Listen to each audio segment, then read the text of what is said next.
തേങ്ങ പൊട്ടിക്കണോ തേങ്ങ ചിരകണോ എന്താ ഇത് ഫുൾ പണിയിലെന്നാവും വിചാരിക്കണേ അല്ലേ.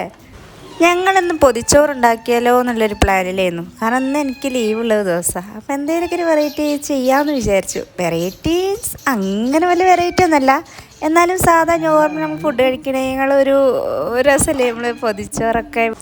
നമ്മൾ കുടുംബസമേതം നമ്മളവിടെ അല്ലേ പൂച്ചകളാട്ടോ. എത്ര എണ്ണം അറിയാം, 2 പേര് വന്നതാ, പിന്നെ ഒരു കുട്ടികളെയും മക്കളെയും മരുമക്കളായി, അങ്ങനെ എത്ര പേരിപ്പോൾ.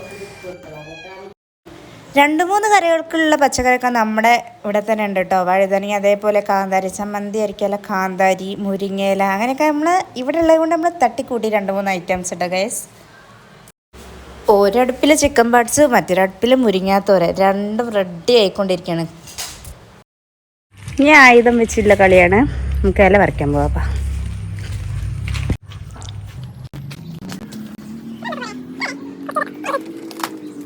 പൊതിച്ചോറിലൊരു മുട്ട പൊരിച്ചതില്ലെങ്കിൽ എന്ത് അല്ലേ. പൊതിച്ചോറിലേക്കുള്ള കറികളൊക്കെ റെഡി ആയിട്ടുണ്ട്. കുറേയൊന്നും ഇല്ലെങ്കിലും അത്യാവശ്യമുള്ള കറികളൊക്കെ ഉണ്ട് കേട്ടോ. മുട്ട പൊരിച്ചതുണ്ട്, ചമ്മന്തി ഉണ്ട്, മുരിങ്ങ ഉപ്പേരി ഉണ്ട്, അതേപോലെ നമ്മുടെ ചിക്കൻ പാർട്സ് ഉണ്ട്, വഴുതനങ്ങ നമ്മൾ വഴറ്റിയെടുത്ത വഴുതനങ്ങ ഉണ്ട്, പിന്നെ മത്തൻ കറി ഉണ്ട്, അച്ചാറുണ്ട്. അങ്ങനെ അത്യാവശ്യം ഒരു പൊതിച്ചോറിലേക്ക് വേണ്ട കുഞ്ഞു കുഞ്ഞു കറികളൊക്കെ ഉണ്ട്. ഞങ്ങൾ തട്ടിക്കൂട്ടി ഗൈസ്. ഉള്ളത് കൊണ്ട് ഓണമെന്ന പോലെ ഉള്ള കറികൾ കൊണ്ട് ഞങ്ങൾ നല്ലൊരു പൊതിച്ചോറൊന്ന് സെറ്റാക്കുകയാണ്. എല്ലാം ഞങ്ങളിങ്ങനെ റെഡിയാക്കി ഇതിന് പൊതിഞ്ഞ് വെച്ചിട്ട് കുറച്ച് കഴിഞ്ഞിട്ട് ഓപ്പൺ ചെയ്തിട്ട് നമ്മൾ കഴിക്കല്ലേ. അപ്പോൾ അതിൻ്റെ സ്മെല്ലും അതിൻ്റെ ടേസ്റ്റും പറഞ്ഞറിയിക്കാൻ പറ്റാത്തതാണ്. പൊതിച്ചോറൊക്കെ ഓപ്പൺ ചെയ്ത് കഴിക്കണം ഗൈസ്. കൊള്ളട്ടെ, അടിപൊളി ടേസ്റ്റ്. നമ്മൾ സാധാ പ്ലേറ്റിലിട്ട് ഈ കറികളും കൂട്ടി കഴിക്കുമ്പോൾ ഈ ഒരു ടേസ്റ്റ് കിട്ടില്ല.